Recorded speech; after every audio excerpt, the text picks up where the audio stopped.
से जुड़ा हुआ है। तो जंतर मंतर पर कुछ पहलवानों के धरना प्रदर्शन का सिलसिला अभी भी जारी है और खिलाड़ियों से अधिक अब तो अन्य लोग ही वहां पर नजर आने लगे हैं। दरअसल विपक्षी नेताओं ने जंतर मंतर को अपना अड्डा बना लिया है। कल रणदीप सुरजेवाला पहुंचे थे और आज सचिन पायलट का भी वहां पर जंतर मंतर पर दौरा है। इससे पहले भी कई विपक्षी नेताओं समेत कुछ खाप पंचायतें और कुछ किसान संगठन भी शामिल हो चुके हैं। इसमें धरना प्रदर्शन करने वाले पहलवानों को पहले दूसरों को रोका था पहलवानों ने, लेकिन अब तो उन्होंने लगता है कि आंदोलन जीवियों को मंच थमा दिया है। इस बीच कई मशहूर पहलवान और खिलाड़ी इस तरह के धरना प्रदर्शन का अब खोलकर आलोचना करने लगे हैं। इसी क्रम में देश की पहली महिला पहलवान सोनिका कालीरमन ने बयान दिया है कि इस धरना प्रदर्शन के पीछे कुछ राजनीति तो है और साथ ही कहा है कि धरना करने या झंडा उठाने से कुछ होगा नहीं, प्रॉपर चैनल से शिकायत करनी चाहिए थी। सोनिका कालीरमन ने ये बात कही है। उन्होंने कहा है कोच होता है, फिर सीनियर कोच होता है, फेडरेशन के अधिकारी होते हैं, ओलंपिक एसोसिएशन होती है, वहां पर शिकायतें लेकर जानी चाहिए। प्रदर्शन से पहलवानों का पूरा 1 साल बर्बाद हो गया। कितने सारे टूर्नामेंट कैंसिल हो गए, कम से कम 1 साल पीछे चले गए। ये सोनिका ने बयान दिया है। इससे पहले भी पीटी उषा समेत कई मशहूर खिलाड़ी इस धरना प्रदर्शन को बता चुके हैं बेवजह और गैर जरूरी। तो सवाल यह है कि जब मांगें पूरी हो जाती हैं तो उसके बाद फिर से नए मांगों के साथ क्यों खींचा जा रहा है इस प्रदर्शन को। और बड़ा सवाल यह भी है कि किसी भी शिकायत के समाधान को लेकर जब कई स्तर पर व्यवस्था है तो वहां क्यों नहीं गए और धरना प्रदर्शन कर दिया, और वो भी खींचता ही चला जा रहा है। मुकेश शुक्ला हमारे संवाददाता इस खबर पर हमारे साथ सीधे जुड़ चुके हैं। मुकेश, ये जो धरना प्रदर्शन है, ऐसा लगता है अब इसमें खिलाड़ी और पहलवान तो कम नजर आ रहे हैं, बाकी लोग ज्यादा नजर आ रहे हैं। क्या यही वजह है कि कई मशहूर खिलाड़ी और पहलवान भी अब इसके मकसद पर सवाल उठा रहे हैं?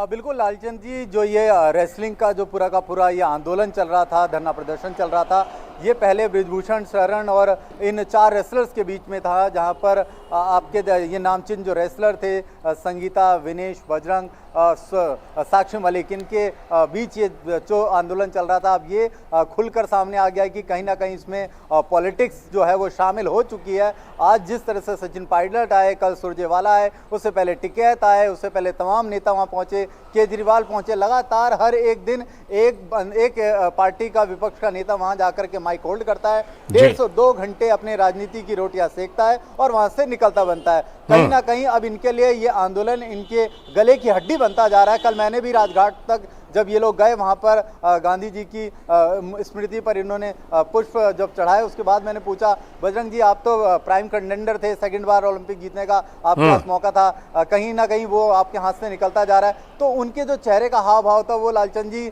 अपने आप में ये बयां कर रहा था कि वो खुद संतुष्ट नहीं है। इस आंदोलन में शामिल तो हो गए, इन्होंने उनको इस आंदोलन में मतलब परोस दिया, यानी उनका इस्तेमाल करा, उन्होंने तो अपना पोडियम सही से इस्तेमाल करा, लेकिन इन खिलाड़ियों के लिए ये एक सिरदर्द हो गया है। अब ना ये दिन से निकलते बन रहा है, ना उगलते बन रहा है, करे तो करे कहाँ, जाए तो जाए कहाँ। शाम तक आते आते आंदोलन की हवा निकल जाती है। कुल मिला के वो 30 से 40 लोग वहां पर जो इनके हैं वो रेगुलर वही मिलते हैं और कोई नहीं मिलता।